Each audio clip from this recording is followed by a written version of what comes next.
New Zealand time के लिए मैं हूं आपके साथ नबील अख्तर। किसान अपने उत्पीड़न के खिलाफ धरना प्रदर्शनों के लिए जाने जाते हैं।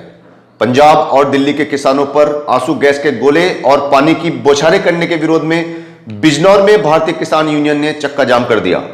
किसानों ने पूरे जिले में लगभग 15 जगहों पर जाम लगाया। इस दौरान सड़कों पर लंबी लंबी लाइनें लग गईं और राहगीरों को अपने अपने वाहनों में ही बैठा रहना पड़ा। शाम को सभी किसान मुख्यालय पर जमा हुए और दिल्ली के लिए रवाना हो गए। सबसे पहले किसानों ने बिजनौर में कान्हा बैंक्वेट हॉल के सामने सड़क जाम कर दी। ट्रैक्टर ट्रालियां सड़क के बीचों बीच खड़ी कर दी गईं, जिससे दोनों ओर वाहनों की कतारें लग गईं। बाद में पुलिस ने रूट डाइवर्ट कर ईदगाह के पीछे से वाहनों को निकाला। पुलिस से तो किसान इतने खफा थे कि एक आम इंसान ने अपनी परेशानी बताई तो किसानों ने उसे निकलने दिया, लेकिन एक दरोगा ने कहीं जरूरी काम से जाने की बात कही तो किसी भी कीमत पर उसे ना निकलने देने की बात कही गई, जिसके बाद दरोगा को जाम में ही फंसा रहना पड़ा। भारतीय किसान यूनियन के जिलाध्यक्ष कुलदीप सिंह ने सरकार पर निशाना साधते हुए कहा कि जब बिहार के चुनाव हो रहे थे तब कोरोना नहीं था और अब किसान अपना हक मांग रहे हैं तो हमें कोरोना फैलाने का जिम्मेदार बताते हुए हम पर आंसू गैस के गोले दागे जा रहे हैं। उन्होंने कहा कि पूरा देश हरियाणा और पंजाब के किसानों के साथ है।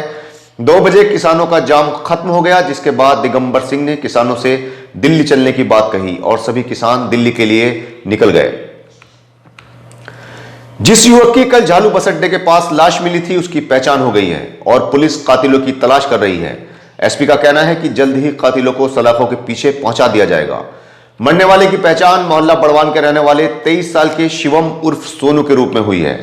परिजनों का कहना है कि वो परसों रात खाना खाने के बाद टहलने की बात कहकर बाहर गया था, जिसके बाद वो वापस नहीं लौटा। सुबह जब उन्हें लाश पड़ा होने की खबर मिली तो वो मौके पर पहुंचे और उसकी पहचान की गई। मोहल्ले के लोगों का कहना है कि शिवम का बड़ा भाई सागर 1 साल पहले दूसरे वर्ग की एक लड़की को लेकर भाग गया था, जिस मामले में वो तभी से जेल में बंद है। परिजनों का आरोप है कि लड़की के परिवार वालों ने ही शिवम की हत्या की होगी। उधर एसपी का कहना है कि मामले की गहनता से जांच की जा रही है। जो भी अपराधी होगा उसको सलाखों के पीछे भेजा जाएगा।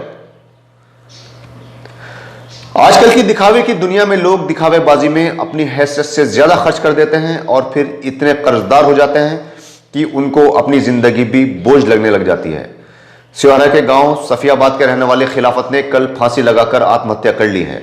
उसके 3 बच्चे हैं जिनको वो रोता बिलखता छोड़ गया है। परिजनों का कहना है कि खिलाफत ने कुछ महीने पहले अपनी बेटी की शादी की थी, जिसके बाद उसके ऊपर बहुत कर्ज हो गया था, जिस वजह से वो तनाव में रहने लगा और इसी के चलते उसने ये कदम उठा लिया। मौके पर पहुंची पुलिस ने घटनास्थल की बारीकी से जांच की तो पुलिस को एक सुसाइड नोट मिला, जिसको लिखावट की जांच के लिए भेज दिया गया है। आपको याद होगा हमने कुछ दिनों पहले आपको एक खबर दिखाई थी जिसमें एक महिला का अपने पति से विवाद के चलते एक पुलिसकर्मी द्वारा यौन शोषण का आरोप लगाया गया था। कल उस महिला ने परेशान होकर जहर खा लिया और अपनी जान देने की कोशिश की। यह कदम महिला ने सिपाही के समझौते के बाद भी धोखा देने के चलते उठाया है। महिला का कहना है कि उसका अपने पति से विवाद चल रहा था, जिसमें सुलह कराने के चलते सिपाही का उसके घर आना जाना हो गया।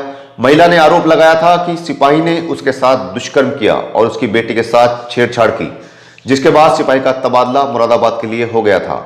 बाद में कोर्ट में महिला के 164 के बयान दर्ज हुए और दोनों के बीच समझौता हो गया। महिला ने आरोप लगाया है कि समझौते के बाद सिपाही मुकर गया, जिससे परेशान होकर महिला ने जहर खा लिया।